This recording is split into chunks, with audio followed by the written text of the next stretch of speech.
Kasaragod കുമ്പളയിലെ toll പിരിവിനെതിരായ സത്യഗ്രഹ സമരം ആരംഭിച്ചു. Manjeshwaram MLA AK അഷ്റഫിന്റെ നേതൃത്വത്തിലാണ് സംയുക്ത സമരസമിതിയുടെ പ്രതിഷേധം.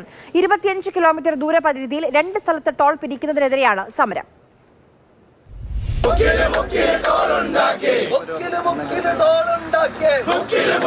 ദേശീയപാത 66 കുമ്പളയിലെ ടോൾ ബൂത്ത് പ്രവർത്തനം ആരംഭിച്ച് തുടർച്ചയായി 2ാം ദിവസവും അതിശക്തമായ സമരവുമായി തന്നെയാണ് സംയുക്ത സമരസമിതി രംഗത്തെത്തുന്നത്. കോടതിയെ സമീപിച്ചു, ബന്ധപ്പെട്ട എല്ലാവരുടെയും ശ്രദ്ധയിൽപ്പെടുത്തി. MP ഗതാഗത മന്ത്രി അടക്കമുള്ള ആളുകളെയും സമീപിക്കുകയുണ്ടായി. ഞങ്ങൾ ഇന്ന് അപ്രതീക്ഷിതമായി ഇന്നലെ ഇവര് കോടതിയിൽ നിന്ന് ഒരു വിധി കാത്തു നിൽക്കുമ്പോൾ അതിനിടയിൽ ധിക്കാരപരമായിട്ടാണ് NHI ഈ ടോൾ ആരംഭിച്ചത്. ഇന്നലെ ഞങ്ങളത് അറിഞ്ഞ സമയത്ത് തന്നെ സമരം നടത്തി. ഞങ്ങളെ പോലീസ് അറസ്റ്റ് ചെയ്ത് ഞങ്ങളുടെ മേലെ കേസെടുത്തു.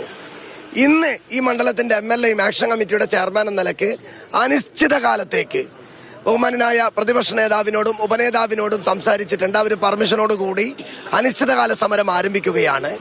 ഒരു കാരണവശാലും ഇന്ത്യയുടെ ഗതാഗത മന്ത്രി പാർലമെന്റിൽ പ്രഖ്യാപിച്ചതാണ് 60 കിലോമീറ്ററിൽ ഒരു ടോൾ ബൂത്ത്.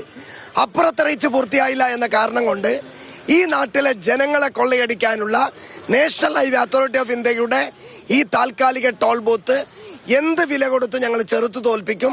അവരിത് പൂട്ടണമെന്നാണ് ഞങ്ങളുടെ അഭിപ്രായം. കാസർകോട്ടുകാർ എന്ത് കാര്യത്തിനും മംഗളൂരുവിനെ ആശ്രയിക്കുന്ന ആൾക്കാരാണ്. വലിയ പ്രയാസമാണല്ലോ. കാസർകോട്ടെ 90% ജനങ്ങളും ആശ്രയിക്കുന്നത് മംഗലാപുരത്തെയാണ്. നമുക്കറിയാം, നമ്മുടെ കുട്ടികൾ പോലും വിവിധ കോളേജുകൾ പഠിക്കുന്ന അവർ പോലും ഇങ്ങനെ 4-5 കുട്ടികൾ ഒന്നിച്ച് ഒരേ കാറിൽ യാത്ര ചെയ്യുന്ന ആളുകളാണ്.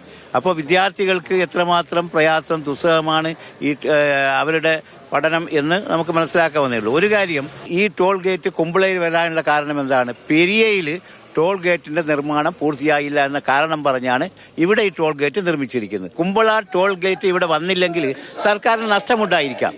പക്ഷേ ആ നഷ്ടത്തിന്റെ ഉത്തരവാദി ആരാണ്? അവിടെ പെരിയയിൽ ആ കരാർ ഏറ്റെടുത്ത കമ്പനിയാണ്. ആ കമ്പനിയിൽ നിന്നാണ് നഷ്ടം ഈടാക്കേണ്ടത്. അല്ലാതെ പാവപ്പെട്ട ജനങ്ങളുടെ മേലല്ല ഇപ്പോഴേ ചുമത്തേണ്ടത്. ഈ ജില്ലയിലെ മുഴുവൻ ആളുകൾക്കും വേണ്ടി ഏറ്റെടുത്തിട്ടുള്ള ധീരോദാത്തമായ ഒരു പോരാട്ടമാണിത്. ഈ പോരാട്ടത്തിന് ജില്ലയിലെ മുഴുവൻ ജനങ്ങളുടെ പിന്തുണ ഉണ്ടായിരിക്കുമെന്ന കാര്യത്തിൽ ഒരു സംശയമില്ല. സാരംഗ് സുരേഷ്, മാതൃഭൂമി ന്യൂസ്, കാസർഗോഡ്.